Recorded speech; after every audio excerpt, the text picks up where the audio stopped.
नवरात्रि का हिंदू धर्म में काफी महत्व है। कहा जाता है कि नवरात्रि में माता रानी के 9 स्वरूपों की विधि विधान से पूजा की जाती है। हर साल 4 नवरात्रियां आती है, जिसमें से चैत्र नवरात्रि का सबसे ज्यादा फलदायक मानी जाती है। कहा गया है कि दोस्तों, चैत्र नवरात्रि के दौरान कोई भी व्यक्ति अगर माता रानी जी की विधि विधान से पूजा पाठ कर ले तो उस व्यक्ति के जीवन से हर कष्ट, दुख, दिक्कतें जड़ से खत्म हो जाती है और उस व्यक्ति के जीवन में सुख, समृद्धि, धन दौलत की उसको प्राप्ति होती है। दोस्तों, कहा गया है कि अगर महिलाएं, कन्याएं माता रानी जी की इस चैत्र नवरात्रि के दौरान थोड़ी सी भी पूजा पाठ करती हैं, कुछ उपाय अपना लेती हैं जो हमारे धर्म शास्त्रों में लिखे हुए हैं, तो माना जाता है कि माता रानी ही अवश्य उनकी मनोकामना पूर्ण करती हैं, उनको माता रानी की वरदान प्राप्त होता है। इतनी खुशियां उनके झोली में डाल देती हैं, जिसके बाद उनको जीवन में किसी भी प्रकार की समस्या यानी कि समस्याओं का सामना नहीं करना पड़ता। दोस्तों, चैत्र नवरात्रि के बारे में एक बात साफ साफ लिखी हुई कि किसी भी घर की कन्याएं, महिलाएं अगर माता रानी को सच्चे मन से और सच्ची श्रद्धा से पुकारती हैं तो माता रानी जी उनके घर पर अवश्य ही वास करने जाती हैं। क्योंकि दोस्तों, हमारे धर्म शास्त्र में साफ साफ लिखा हुआ है, चैत्र नवरात्रि एक ऐसी नवरात्रि है जब माता रानी बहुत ही ज्यादा प्रसन्न मुद्रा में होती हैं। कहा गया कि चैत्र नवरात्रि के दौरान माता रानी जी स्वर्ग से धरती पर वास करने आती हैं और अपने हर भक्तों की हर मनोकामना को पूर्ण करती हैं। लेकिन चैत्र नवरात्रि के दौरान अगर महिलाएं, कन्याएं माता रानी जी की पूजा पाठ करती हैं तो उनको लाखों गुना लाभ वापस से मिलता है।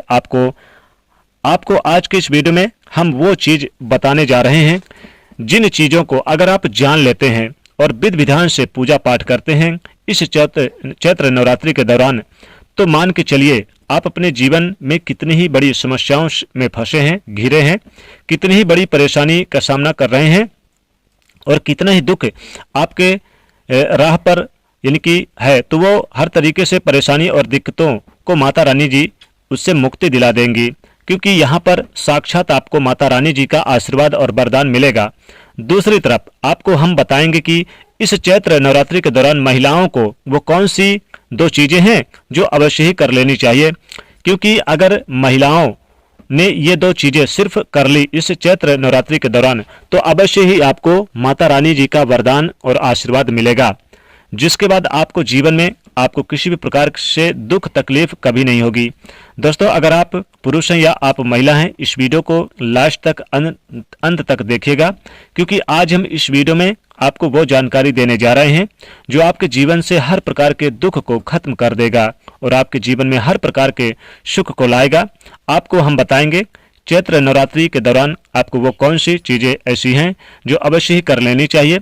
इसलिए दोस्तों, इस वीडियो को बिना भगाए अंत तक देखिएगा, ताकि आप नहीं आपके पूरे परिवार का भला हो सके, यानी आप ही का नहीं बल्कि पूरे परिवार का भला हो। और दोस्तों, अगर आप चाहते हैं कि माता रानी जी का आशीर्वाद आपके घर में धन की वर्षा हो, माता रानी के आशीर्वाद से आपके जीवन में कभी भी आपको दुख तकलीफ का सामना न करना पड़े, माता रानी जी आपके घर पर वास करने आए, और अगर आप स्वयं यानी सच में माता रानी जी के सच्चे भक्त हैं, पूरी श्रद्धा से और पूरे सच्चे विश्वास के साथ इस वीडियो को लाइक कर दीजिएगा और कमेंट बॉक्स में लिख दीजिएगा जय माता दी, जय माता रानी। दोस्तों, आप अपनी राशि का नाम कमेंट बॉक्स में अवश्य लिख दें, ताकि आपकी राशि के अनुसार हमको कोई ऐसा उपाय यदि पता चलता है जिससे आपको यानी कि हम आपके वीडियो के माध्यम से पहुंचा सके और आपको फायदा पहुंचे।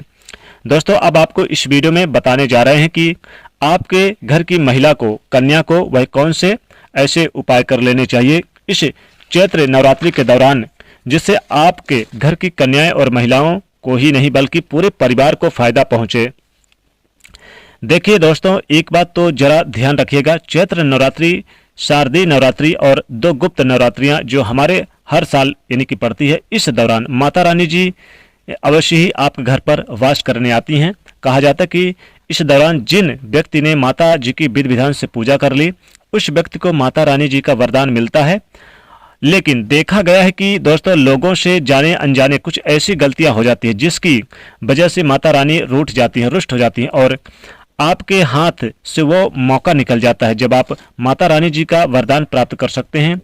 तो जो आपसे गलतियां हो जाती है वो गलतियां आप चैत्र नवरात्रि के दौरान मत कीजिएगा, क्योंकि चैत्र नवरात्रि के दौरान की गई गलती आपको कई प्रकार की समस्याओं में फंसा सकती है।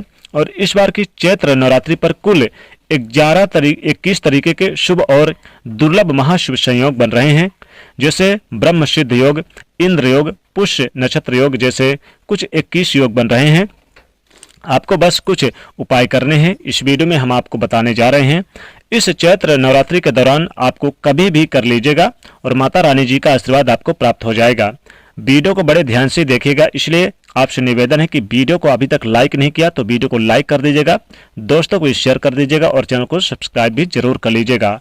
कमेंट में जय माता रानी अवश्य लिखेगा। दोस्तों, अगर आप महिलाएं हैं, कन्याएं हैं, तो चैत्र नवरात्रि के दौरान आपको वो कौन सी गलतियां नहीं करनी है जिससे माता रानी जी रुष्ट हो जाएं। चलिए हम आपको एक एक करके बताते हैं, फिर इन बातों को यानी कि आप कहीं पर लिख भी सकते हैं। सबसे पहली चीज, अगर आप नवरात्रि में कलश स्थापना कर रहे हैं, अखंड ज्योति अपने घर में जला रहे हैं, तो इस 9 दिन में आप लोगों को इस बात का ध्यान रखना होगा कि आप घर को अकेला छोड़ करके मत जाइएगा, क्योंकि माता रानी आपके घर पर वास करने आती हैं और माता रानी को इस दौरान अकेला छोड़कर आपको कहीं नहीं जाना है। तो अगर आप कहीं पर जाती हैं तो माता रानी जी रुष्ट हो जाती है, इसलिए घर छोड़कर कहीं नहीं जाना है। दूसरा, अगर आप माता रानी जी की चौकी लगा रही हैं तो उसको लाल कपड़े में लगाइएगा। बहुत से हमारी जो माताएं बहनें हैं वो गलती कर देती हैं, माता रानी जी की चौकी पर पेपर लगा देती हैं, तो आप लाल रंग का कपड़ा लगाइएगा। पेपर का यानी आप इस्तेमाल ना करें, ये गलत काम है, ऐसा मत कीजिएगा। तीसरा, जो भी महिलाएं हैं 9 दिन का व्रत रख रही हैं, 9 दिन के व्रत की पूजा पाठ में या पूरे 9 दिन ये गलती से भी आप लोग यानी काले कपड़े का धारण ना करें, काले कपड़े भूलकर भी ना पहने व्रत करती हैं तो। चौथा, आपको इस बात का ध्यान रखना होगा कि 9 दिन तक व्रत में आपको खाने में अनाज या यानी कि अनाज और नमक का सेवन नहीं करना है और पेट भर करके खाना भी नहीं खाना है, क्योंकि दोस्तों कहा गया है कि जिस व्रत में संघर्ष ना हो उस व्रत का कोई भी फायदा नहीं होता। पांचवा है, आपको इस बात का विशेष करके ध्यान रखना है कि नवरात्रि के दौरान आप गलती से भी नाखून ना काटें, ये बहुत ही ज्यादा अशुभ माना गया है। और साथ ही साथ अगला यानी है जो आप मांस मदिरा का सेवन ना करें और लहसुन प्याज से बनी चीजें बिल्कुल ना खाएं। अगर आप व्रत नहीं भी रख रही हैं तब भी लहसुन प्याज का सेवन ना करें और सकारात्मक भाव जरूर अपने अंदर लाएं। छठा, अगर आप व्रत रख रही हैं तो आपको इस बात का विशेष कर ध्यान रखना होगा कि चमड़े की किसी भी चीज का इस्तेमाल मत कीजिएगा, चाहे वो आप यानी कि पुरुष हैं या फिर महिला हैं। आपको बेल्ट वगैरह, चप्पल वगैरह, जूता वगैरह, आपको पर्स वगैरह बिल्कुल नहीं यूज करना है, विशेषकर ध्यान रखिएगा। इन बातों को भी आपको ध्यान रखना है कि नवरात्रि के इन दिनों में आपको दोपहर से यानी दोपहर में भी नहीं सोना है, ध्यान रखिएगा। आपको इससे क्या होगा कि जो आपका भाग्य है दुर्भाग्य में बदल जाएगा, वो आपके पीछे पड़ जाएगा दुर्भाग्य। तो अगर आप दुर्भाग्य नहीं लाना चाहते हैं तो दोपहर को मत सोइएगा, आपको विशेष का ध्यान रखना होगा। तो माता रानी अवश्य आपको आशीर्वाद प्राप्त देंगी और आशीर्वाद देंगी, माता रानी जी का वरदान मिलेगा।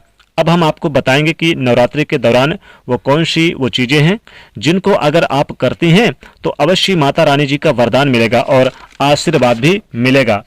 तो सबसे पहली चीज है जो नवरात्रि के दौरान आपको ध्यान में रखना है और करना है, जो प्रतिदिन वो माता रानी जी को हर दिन लाल चुनरी, आप यानी लाल रंग की जो चूड़ी है और चुनरी अवश्य ही पहनाइएगा।